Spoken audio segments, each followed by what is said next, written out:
ete liloba na yo ezala mwinda na mankolo nanga natambolaka katina yango namona pole na banzela na tika ete yolilobana Yahweh zala mwinda na mankolo na natambulaka katina yango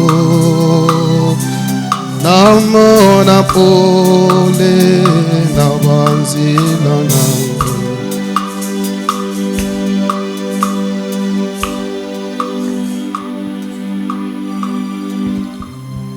Adonai, le créateur de toutes choses, le maître des temps et des circonstances, le Dieu qui a conçu le monde par la puissance de sa parole. Nous te bénissons encore, Seigneur Dieu, parce que tu nous as donné cette opportunité. Je me tiens devant ton peuple du haut de la chair pour transmettre la parole que tu m'as donnée. Il est écrit, c'est poussé par l'Esprit que les hommes m'ont parlé de la part de Dieu. J'aimerais que je sois poussé par ton Esprit Saint. Laisse que cet auditoire soit captivé par ta puissance. Règne comme maître, domine comme Dieu et donne-nous la connaissance que tu as préparée au travers de cette parole. Du début jusqu'à la fin, Seigneur Dieu, nous te recommandons cette étape. Et j'ai la foi que tu vas manifester ta gloire après cette parole. Sois béni à jamais. C'est dans le nom de notre Seigneur Jésus-Christ que nous avons ainsi prié. Amen. Napesi bino mbote na kombo na Yesu Kristu. Tolingi tozwa quelques minutes ya conclusion partielle. Tozo sidi salelo. Alobeli Nzambe merci pour na makasi ya pesi biso ya kobimaka musika tozo ya kokoma awa zamba zwa lokumu. Lobi ezalaki un peu compliqué pour notre transport. Totambolaki ngonga mulai na makolo. Yango mama alembi lelo azwi makasi te akoya. Parce que hier na vie basi ba opéré au moins 6 fois. Et ceux qui atamboli mingi na makolo et dérangeaka ye makasi. C'est ça où ils ont justifié pe absence na ye. Mais Nzamba sali grâce. Tozala awa lelo na pokwa toyoka liloba na Nzambe. Merci na papa, merci na basali nyonso oyo bozo ndima eke totelema awa topesa liloba na Nzambe. Papa merci. Merci na présence ya mutu nyonso oyo aza na kati ya salle. Tika Nzambe apambola moko na moko na kombo na Yesu Kristo. Amen. Oui, tozozo liloba na biso ya poko ya lelo. Tokozala au moins na texte misato, mais eza na ba verset mukuse moko eza un peu yangonde tozo tanga. Texte ya liboso eza ya Matthieu chapitre 18 verset 18. Tokotanga Actes des Apôtres chapitre 12 verset 1 à 11. Actes des Apôtres, chapitre 12, verset 1 à 11. Toko conclure au ekomemabiso na prière na Isaïe, chapitre 49, verset 24 à 26. Avant que tozo a lecture, lobi to la kisaki pona oetali quand le Fils de Dieu se manifeste. tango bana na nzambe bamonanaka. Quand le Fils de Dieu se manifeste, thème central au tozosale la toyebi eza ce que le monde ou la création entend de nous.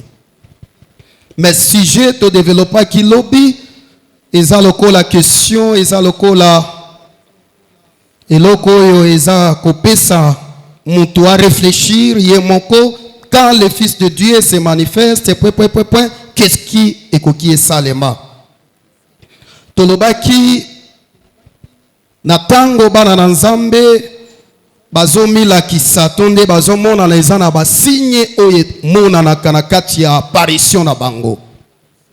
Mais avant de toucher makambo elobi tolakisaki mpona quelques traits oyo ezolakisa mutu oyo aza mwana na nzambe oyo aza réponse ya mokili oyo aza mesure ya komema implice na lakisaki quelques traits bilembo oyo ezolakisa eke oyo akoki azala moko ya moto ya koki amema réponse. Parmi les caractéristiques tonde ba trait oyo ezolakisa eke yo za mwana na nzambe pe okoki osala eloko ya liboso na lobaki, il faut d'abord être conduit par le Saint-Esprit.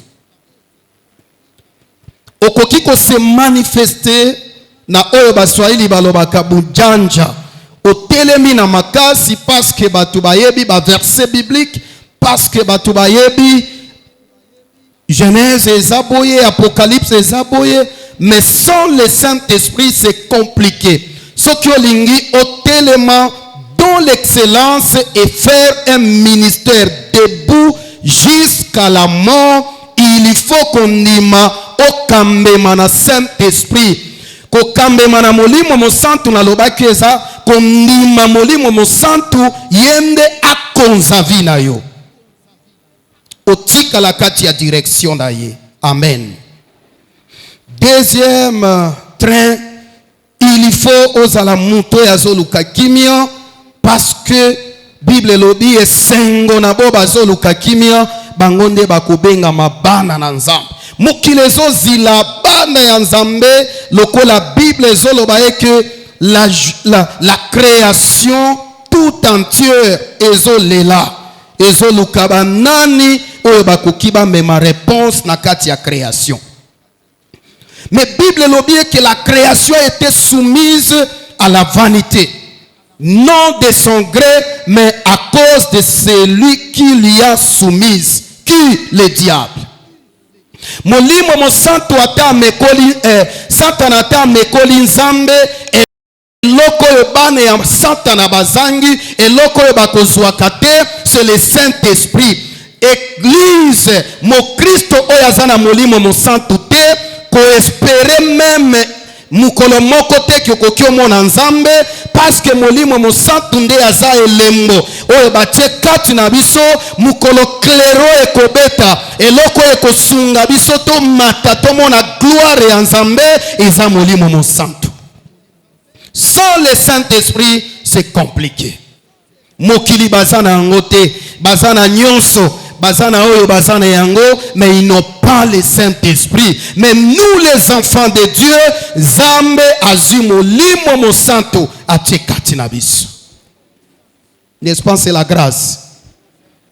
Pourquoi? Parce que yende azakati na biso asunga biso kokende gauche te kokende droite te kotambola boye te yo za mwana na nzambe oyo eza ya yo te nzela oyo eza ya yo te. Sans le Saint-Esprit okozalaka jamais convaincu otika masumu. Il faut molimo mo santo. Molimo mo santo tango akambi yo akomema yo na dimension ya koyeba koluka kimia na batu. Eloko ya suka tolakisaki okozala mutu oyo azomema réconciliation na kati ya mabota. Même na kati ya ba groupe bato bawelani, mais yo za vite pour la réconciliation parce que tu as le Saint-Esprit en toi.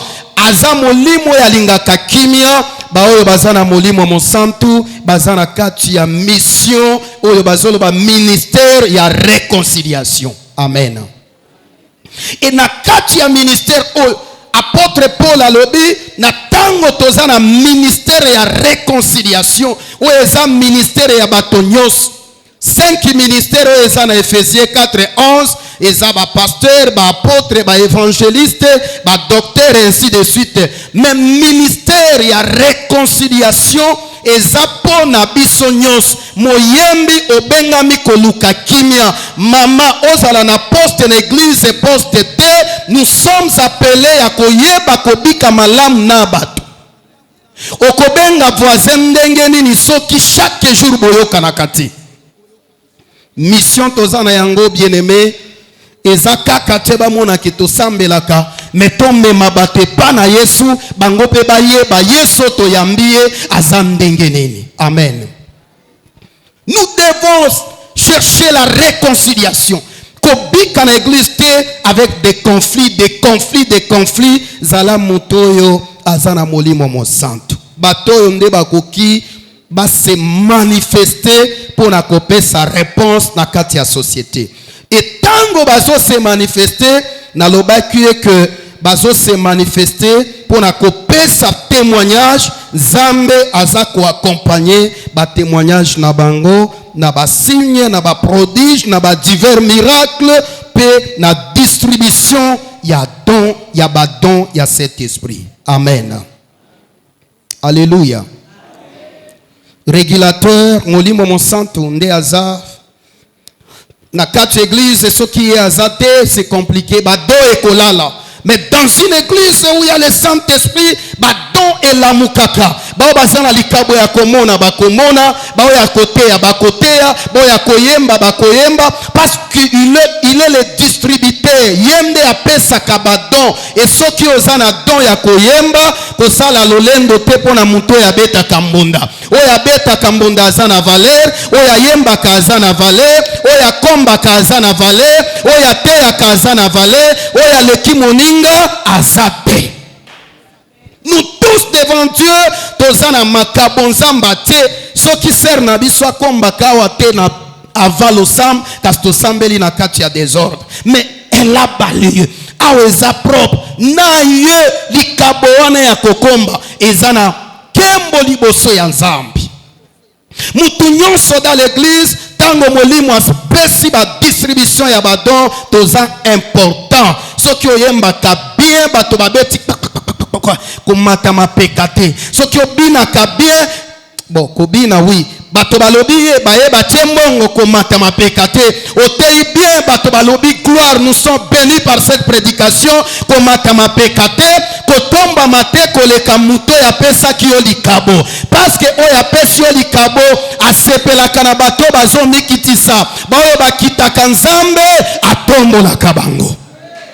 Ce qui nous tue, c'est quoi? C'est notre orgueil devant le don au Nzambe a pesibiso. Zala humble, lola ekotombola yo na ndenge na yango. Bien aimé, biso tokai tomona na yote, tobotami na zéro na eloko te. Mais à cause ya likabo, je suis devant vous et je prêche l'évangile de Jésus.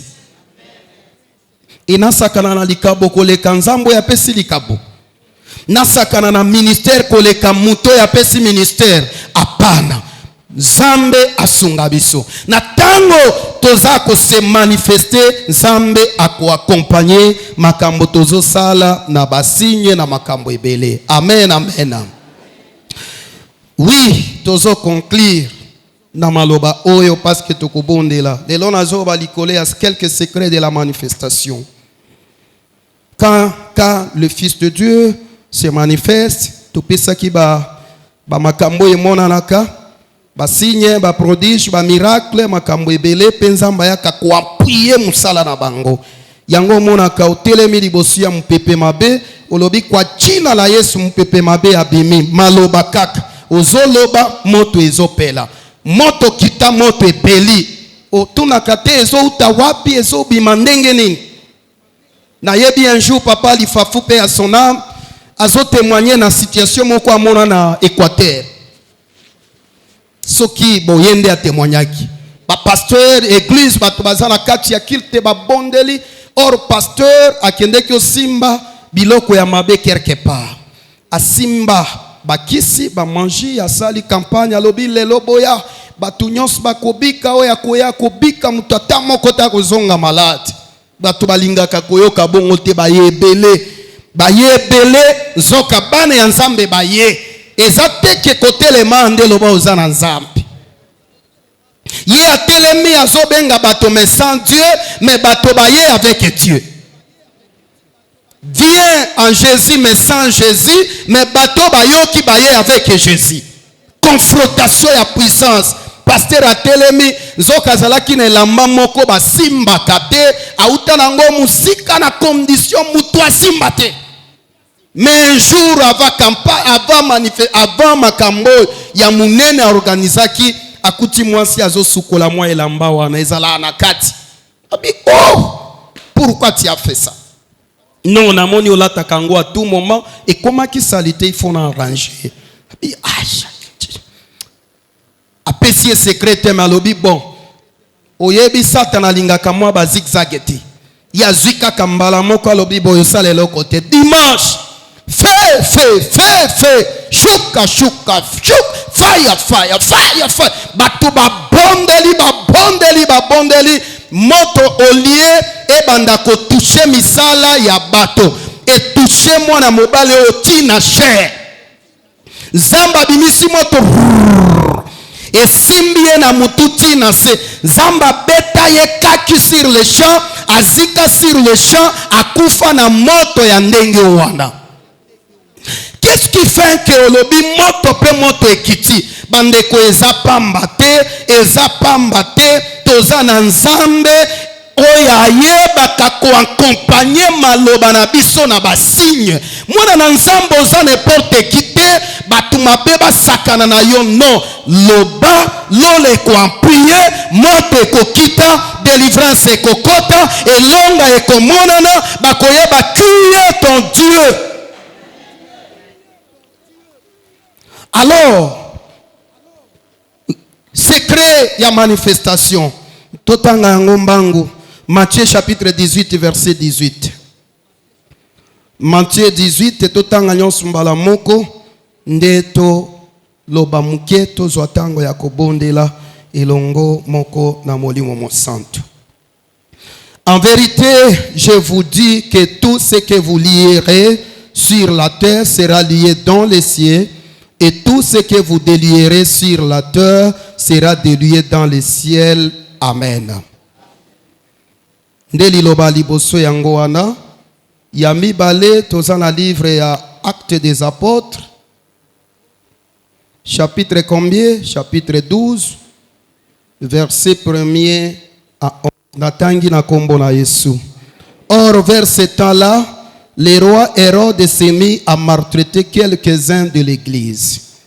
Et il fit mourir par l'épée Jean qui frère de Jean. Et voyant que cela était agréable aux Juifs, il fit encore arrêter Pierre. Or c'était pendant les jours des pains sans levain. Et après l'avoir saisi, il le mit en prison, le donna à garder à 4 escouades de 4 soldats chacune, dans le dessein de les faire comparaître devant les peuples après la Pâque. Pierre donc était gardé dans la prison, mais l'église, il faut souligner ça, mais l'église faisait d'instantes prières à Dieu pour lui. Or, quand Hérode allait le faire comparaître en public, cette nuit même, Pierre dormait entre deux soldats, étant lié de 2 chaînes et des sentinelles devant la porte gardant la prison. Et voici un ange du Seigneur survint, et une lumière resplendit dans le cachot, et l'ange frappa Pierre au côté, le réveillant, disant: lève-toi promptement. Et les chaînes tombèrent de ses mains. Et l'ange lui dit: c'est toi, ceins-toi, et chausse tes sandales. Et il fit ainsi. Et il lui dit: enveloppe-toi de ton manteau et suis-moi. Et Pierre étant sorti, le suivait et ne le savait pas que ce qui se faisait par l'ange fut réel, mais il croyait avoir une vision. Et après qu'il y passait la première et la seconde garde, ils vinrent à la porte de fer qui conduit à la ville et qui s'ouvrit d'elle-même à eux. Et étant sortis, ils s'avancèrent dans une rue et aussitôt l'ange se retira d'avec lui. Parole du Seigneur. Pour clore, pour kangambala moko eteni oyo, Isaïe chapitre 49 verset 24 à 26, liloba na Nzambe elobi boye. 24. Arrachera-t-on au puissant sa proie, et les justes qu'on a fait captifs seront-ils délivrés? Nakosepela papa baelongandi akotangango soit maman Odette na lingala. Oui, dit l'Éternel, même la capture du puissant sera délivrée et la proie du violent lui sera arrachée. Je combattrai, moi, tes adversaires, et je sauverai, moi, tes fils. Je ferai manger à tes oppresseurs leur propre chair, et ils s'enivreront de leur propre sang comme de vin nouveau. Et toute chair saura que moi, l'Éternel, je suis ton sauveur, et que ton rédacteur est le puissant de Jacob. Parole du Seigneur.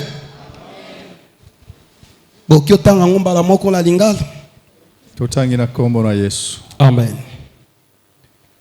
Boni bakoki solo kobotola bomengo ya bitumba na maboko ya basoda ya mpiko toko kangola mokangami wuta na maboko ya monyokoli na ye.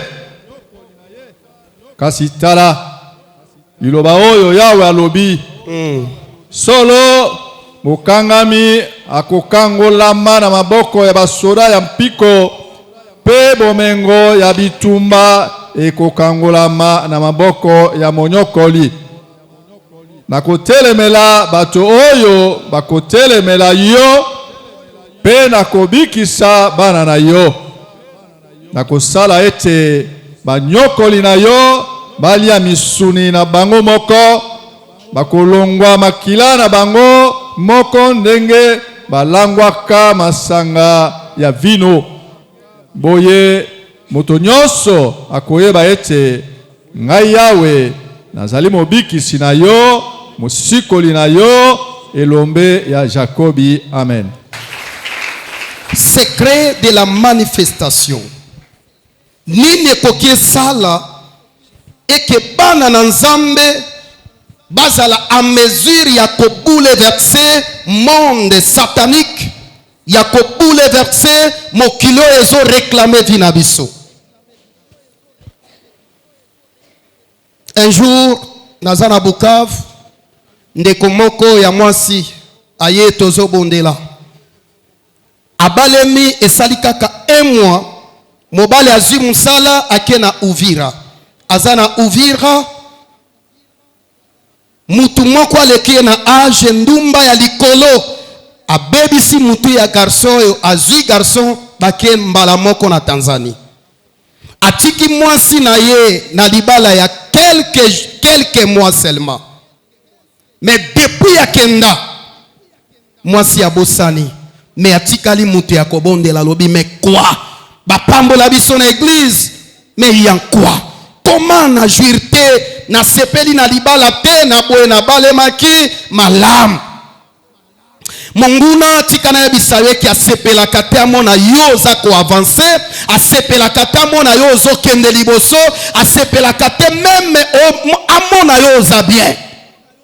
Mais j'ai un message que peu importe kanda ya banguna tozana Nzambe oya leki banguna oya leki kindoki oya leki bonganga oya leki eloko nyonso na nguya ndeko ya koti ba prière tokomi na église wana na Bagira koyoka kino papa mongo atindi évangéliste moko awasala séminaire ndeko asepeli alobi oui lelo oya ngai réponse ekoya.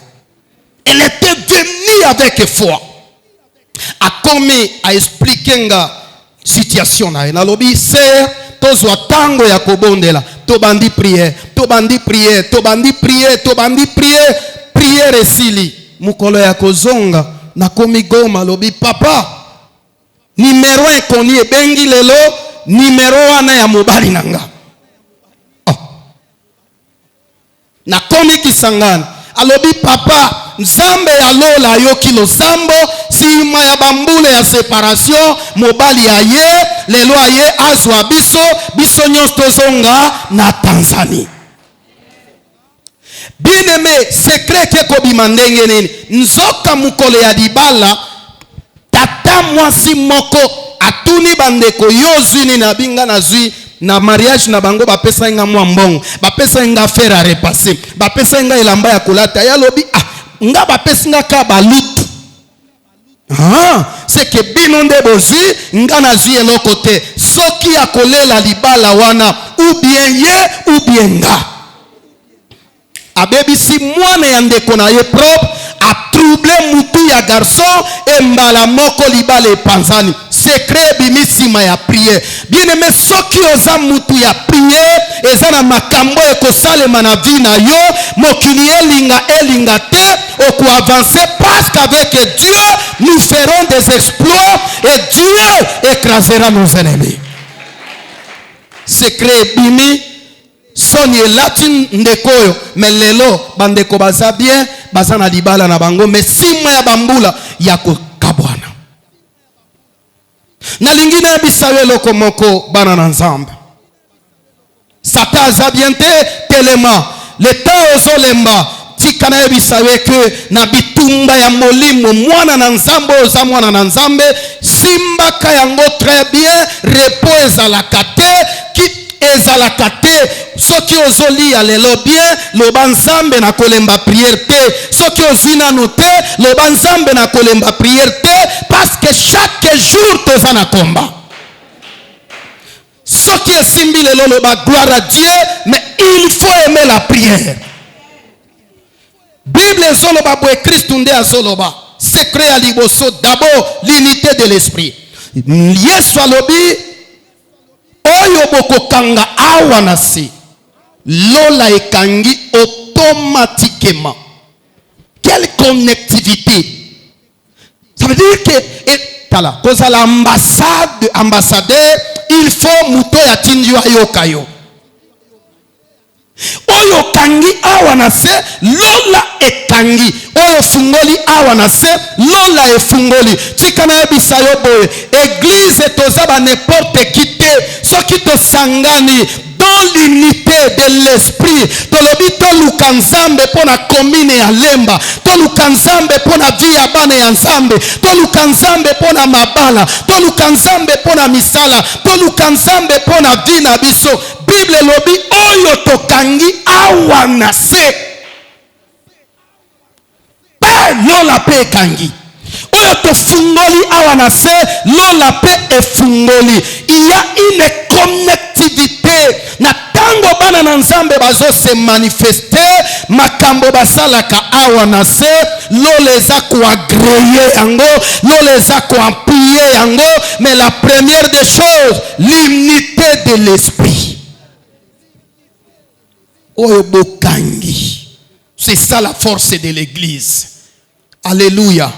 Manifestation na biso eza eloko ya makelele te. Manifestation na biso il faut toyeba makoki tozana yango na kati ya vie spirituelle. Oyo kangi lola ekangi oyo fungoli lola efungoli tika na bisa yo boye devant Dieu poko ya lelo eza poko ya kokota na deux mouvements oyo kokanga na kofungola kokanga bilakeli nyonso ezolanda vie mais kofungola bénédiction ya Nzambe likolo ya vie na yo. Il y a une connectivité oyo koloba lelo molimo appuye yango sokolobi Nzambe bana na nga oya bango esimba lola et appuyé. Il faut être d'accord ini na kati ya spiritualité na biso tozala batoyo baza en mesure ya kosekouer monde. Deuxième secret nde na lobi eza awa esika totanga ina Acte chapitre 12. La prière, unité dans la prière ou bien la prière. eza presque ndenge moko, eza presque eloko moko. Pierre batie bakangi Jacques, bakati kingo babomi Jacques. Hérode asepeli ba Christ ba juif balobi gloire gloire gloire gloire. Premier pasteur ya Jérusalem a Kofi parce que Jacques azalaki pasteur à liboso après Jésus. Ye mutu abanda ki église wana aza pasteur na Jérusalem. Mais bazuye babomiye batu basepeli na liwa ya mutu. Et sepeli si Hérode atepe maboko likolo ya Pierre zoka ndenge babomaka Jacques eza ndenge okoki oboma Pierre pe tobotami ndenge moko neti bato babotamaka mais tokeseni na mission. Poison ebomaka mutu nyonso te, kindoki ebomaka mutu nyonso te, mbeli ebomaka mutu nyonso te, parce que yo oza moto oyo tika na yebisa yo boye mokili elinga te makambo nzamba alaka mpo na yo. Soki nano ekokisami te nzamba akozalaka na kimia te. Soki nzamba alobi yo il faut ozala boye, il faut oyo nzamba alobi ekoka. Bakangi pe Pierre babwaki na kati église elobi tiens. Non, il est temps, il faut se manifester. Trop, c'est trop. Babomi Jacques, baboma pe Pierre, pe baobi Misaël lobi bakende bimisa liboso ya bato basambisa pe baboma ye église elobi non. Pourquoi ça? Babomi Jacques, baboma pe Pierre. Non, mais Pierre, c'est quelqu'un qui a la clé. Yesu atikela efungola. Azana mission ya ba juif, apôtre des juifs. Mais comment boki babomaye? Église esangani. Soki babengana kindenge nini bango kaka. Yaka bango nyos ma prière. Prière et toucher lola, tango et toucher lola, makambo e salemi. Ange akiti. Losambo ebimisi ekelamu moko ya lola pu ezoluka adresse neti wapi problème eza ekelamu abimi azoluka place batie Pierre pa kiti na kati ya prison. Sima ya kokita na prison, deuxième chose na kati ya kasho na prison, lumière ekoti ezimolile tie pembeni lumière et éclairer prison. Troisième chose, oye salemi na kati ya prison, changement ya adresse. Makambo ezo salema ezandenge nini? Ange banjo ebisa Pierre aweza place na yote Pierre awate il faut bima awa. Il faut zonga bamona yo, bazoluka yo, ça ce n'est pas ton adresse Pierre, il faut changement et salema. Troisième chose, quatrième, brisement ya ba chaîne, okobimana ba chaîne te, zambe ye moko na intervention na ye, koleke la prière et bandi buka ba chaîne, pak chaîne, o bakanga ki Pierre na maboko et buka ni nzamba buki yango pona kofungola Pierre parce que Dieu ne peut pas délivrer quelqu'un et le laisser encore avec des chaînes. Zamba lobi ozobima mais sans des chaînes. A buki ba chaîne, si ma yako briser ba chaîne, a restaurer, alobi zwa sentir na yo, zwa elamba na yo, basi ba déshabiller honnête mutu pamba, ba commissionner ti mutu moko azana tina te, allez, zwa, nzamba zui sang, allez, lata sanda, zwa sentir kanga, zwa mato, allez, eloko ekolanda, nzamba, anjalobi, yakatobima. La sortie d'un lieu sombre à un lieu clair, anjalobi, 6 mois. Angeli Bosso, Pierre Nassima. Noto, qu'est-ce qui se passe? Na tepa, yope tepa. O telemi nga na telemi. Na pusani yope pusani. Na lo yakakak. Bazokende. Ye Nassima Angeli Bosso. Ba ye ba komi na porte. Na ba porte parce que ba tia kuye na sécurité moko ya likolo neti criminel. Neti mutu yaza na tina teba bomaye kaka bakangiye na kokange mamoko ya passe mingi mais bakomi na ba porte.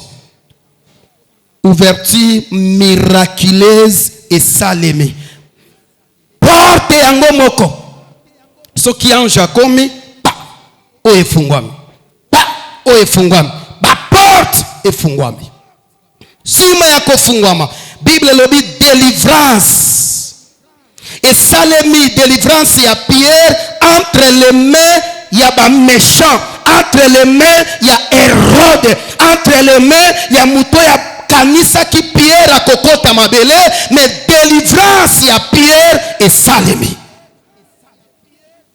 atante bato bazalaki na yango bajuife babando sepela bayoka Pierre akoti mabele parce que Jacques asi akufi bayoka pe Pierre akufi atante bato bazalaki na yango Nzamba changer atate alongoli esprit wana ya kozila liwa ya Pierre akufa na 12 akufa na 15 Nzamba baloli makambo abebisi atante na bango a libéré Pierre. Nalingi na bisobo na poko ya lelo tolingi tobondela Nzambe nalingi Nzambe oya Pierre oya dépêchabage nalingi na bisabe que dans la prière il y a le mouvement des anges tango bondelaka lola ekitaka mapamboli ekitaka makambo esalemaka tremblement esalemaka poko ya lelo yo mwana na Nzambe oza na kati ya sale oyo Nzambe appuyer prière na yo soki eza kobalola mabele po eke lisekwa esalema prière na yo esala bikamwa soki eza kokangola bana na yo bakangola mon nom de Jésus nalingi pokwa ya lelo bange bakita basala miracle na kati ya vina yo lumière ekota place babwaka yo ebele ya bato bazobika ténèbres bayebi te pourquoi ténèbres bayebi te nini ezokoma parce que oboyaki kaka kosunga muto ozalaki na eloko te muto akangeli yo motema alobi ye il faut ya ye esila tika na biso na poko ya lelo c'est une soirée de la lumière que la lumière entre dans vos maisons que la lumière entre dans vos entreprises que la lumière entre partout oyo bozotambola lumière ya Nzambe éclairer vina yo na kombo na Yesu Christ changement d'adresse esalema bachaîne ezala brisé restauration na yo ya santé na yo ya badon spirituel aussi obungisa vision aussi obungisa parler à langue makambo ya bio zalaki na yango elongwi mais ce soir que tes dons soient restaurés que ton corps soit restauré que tes entreprises soient restaurées que ta santé soit restaurée je déclare devant Dieu et du haut de la chair reçois le miracle de Dieu. Dieu est capable de changer ma situation. Si Pierre a été délivré par notre prière de ce soir, lorsque tu sois délivré au nom de Jésus-Christ, ce qui va kangaki quelque chose, na kindoki kokakamoto ya molimo mosantu te, esimba santé na yo, esimba ndako na yo, ekangola, eyeba na qui es-tu? Tu n'es pas n'importe qui. Oza mwana ya Nzambe. Ouverture ya bikamwa esalema. So ibalobaki esimba te na vie na nga na sina parene au moins 8 couple na vie na biso. Couple moko toza na mariage. Bana ya liboso ya kobota na mariage. Ah kindoki. Bato nyonso bozolengela mariage à mon frère. Na ebitoza il faut que zo kata ya prière. Mariage ebundisa makapa comme possible. Bobonde la kapo na makasi. Ndeko toza na soirée, tozo zila, kokota na salle avec gloire, libala malam, bato ba sepeli, metant toza na mutu kapoto bima mutu akufa. Fille azokufa. Nzambe passe pas jusqu'à ce niveau. Ya maman odeta ebi sœur Marlène. Mutu akemba la moko na mutu kakimia. Nzambe na ngolu ne azongisie. Toke tozo ya mbaba kado ba yeli biso kado. Ah kado e passé lamba ya rouge. Serenge na kati na ba gilet. Ngande papa ya mariage. Na bondeli kokindo fungula ba kado tokuti gilet étoffe rouge na moi e passé lamba ya rouge gilet na serenge. Nde kado ba yo pesa mutu. To sala ngona ni na otumba kado wana na moto ezoboyo zika ezotomboka. Bitumba elandie na soirée elongite, bitumba elandie na kado esimbite, bitumba ezolanda. Bien aimé tikana ya bisayo boye. Ata soki batelemisi bitumba, Bible lobi ke molili ekoumela libela te. Molili ekoumela libela te. Même soki ozalaki na kati ya molili, poko ya lelo ezala poko ya gloire. Ouverture et salema, délivrance et salema. Esaïe azotuna eske bato bakangami babite de guerre ba okisuba kangolama baza déjà na maboko ya ba puissant basi bakangi bango biso nde to vie ya garçon eza biso nde to troublé ye biso nde to komisa ndenge azawana libalo na ezobeba c'est nous ba puissant balobi eske ba okisuba bima Bible lobi nzamba lobi iyo bakobima biloko ekangami na maboko ya bapuissant ekozala retirer ekozala arracher ekobima na maboko na bango. Nzambe abakisi boye makila liwa babongisaki eke bato na ngai bazwa yango bato mabe bango moko bakokota place wana makila na bango moko bakomela yango bango moko bakobomana bazwi makila babandi komela. J'aimerais dire à une personne ce soir makila na yo eza ya tabate eza budete eza makila ya sosote soki balukaki basopa makila na yo banguna bango moko bakota na propre piège na bango avec Dieu obengami okende liboso. Papa moko abundisi nga na ministère aboyi tobima na mwa village moko bwesika na banda évangéliste vocation aboyi akomi asali abundisi nga bandeko kobundisaka bato nyonso te tobimi mukolo tozobima bake bazongisa ye na place nga nazalaki bazosala installation na ye na tongo dimanche na butu kotanela tongo alamuki abisi mwasi tala bima mbangu libanda oselanga kafe obika village mwasi alobi mengongo na osela kafe koma alobi na oyo okotikala na kafe na oneti blague sala kafe abimi abandi osala montre kozonga na kati akuti mutu asi ake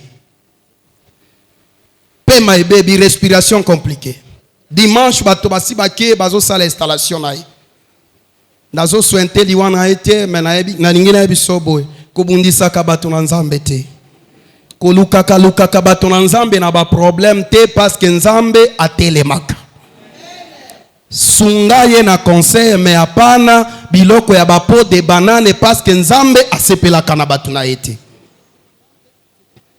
nde kwa sala kipoko ba installaki ete le même dimanche atikaki mokili na lingi na bisayo boye poko ya lelo secret tozala na bomoko secret tobondela prière efungola kalola prière ekitisaka bange prière abima pona prière bomoko ya église échangea système ba fille ya église oyo ba garçon ba mama ba papa oyo nyonso akangeme tolingi ka tobondela nzambe na kosenga na yo kobondela tout à sachant que ma prière on a zobondela eza pona nga pona église pona vie na ngai ko blague na parti ote mais zwa tango ya kobondela na sengi ba chantre koleka liboso tozana quelques minutes ya prière ndenge na kobanda ko orienter biso nyonso na kati ya prière bazomema biso na loyembo ya quelques minutes seulement to ko arrêter loyembo biso nyonso pe to bandi ko bondela nzambe c'est l'orientation ya Saint-Esprit. Na sengi na église ka kotelema soki ozana makasi esika ozali.